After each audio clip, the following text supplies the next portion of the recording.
looking out over the East River from my jail cell and still running for public office, I realize that I have taken several actions in my life for which I owe public apologies.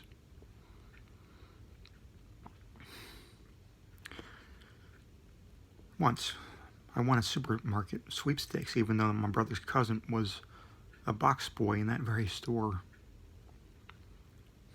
I would like to apologize to Safeway Food Inc. and its employees. I would like to apologize to my family who have stood by me, and especially to my wife Karen. A wiser and more loyal spouse could not be found. When I was 21, I smoked marijuana every day for 1 year. I would like to apologize for the next 15 years of anxiety attacks and drug-related phobias, including the feeling that when Ed Sullivan introduced Wayne and Schuster, he was actually signaling to my parents that I was high.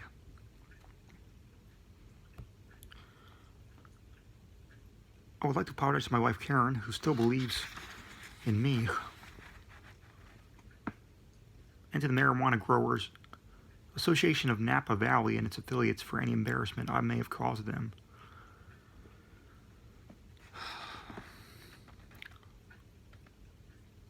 I would also like to mention a little incident that took place in the Holiday Inn in Ypsilanti, Michigan, during that same time. I was lying in bed in room 342 and began counting ceiling tiles. Since the room was square, it was an easy computation, taking no longer than the weekend. As Sunday evening rolled around, I began to compute how many imaginary ceiling tiles it would take to cover the walls and floors of my room.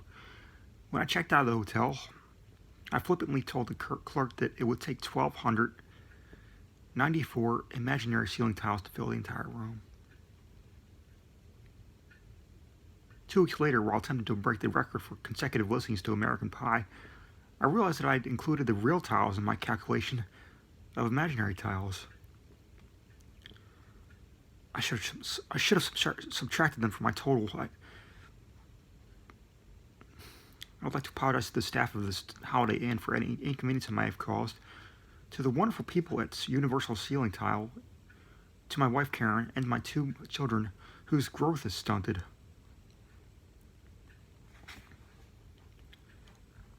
Several years ago in California, I ate my first clam and it said it tasted like a gonad dipped in motor oil.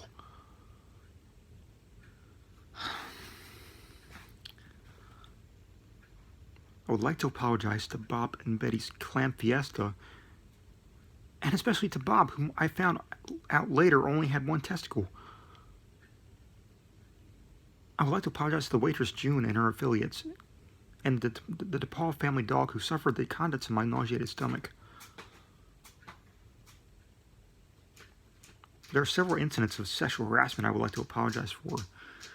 In 1992, I was interviewing one Miss Anna Floyd for a secretarial position when my pants accidentally fell down around my ankles as I was coincidentally saying, "Ever seen one of these before?"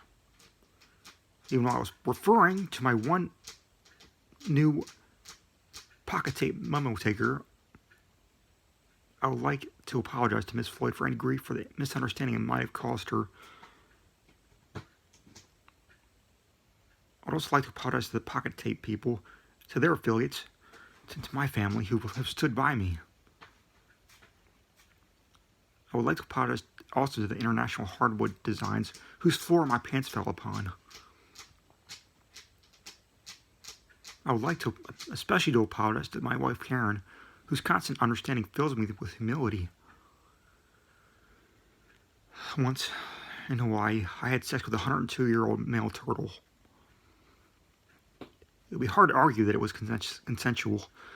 I would like to apologize to the turtle, his family, the Kahala Hilton Hotel, and the 100 or so diners at the Hilton's outdoor cafe. I'd also like to apologize to my loyal wife Karen, who has had to endure the subsequent news item in the also noted section of the Santa Barbara Women's Club Weekly. In 1987, I attended a bar mitzvah in Manhattan wearing white gabardine pants, white patent leather slippers, a blue blazer with gold buttons, and a yachting cap. I would like to apologize to the Jewish people, the state of Israel, my family, who stood by me, and my wife Karen, who has endured my 17 affairs and 3 out-of-wedlock children. I would also like to apologize to the National Association for the Advancement of Colored People for referring to its members as quote-unquote colored people. My apology would not be complete if it didn't include my new wife Nancy, who is of a pinkish tint, and our 2 children who are white-colored.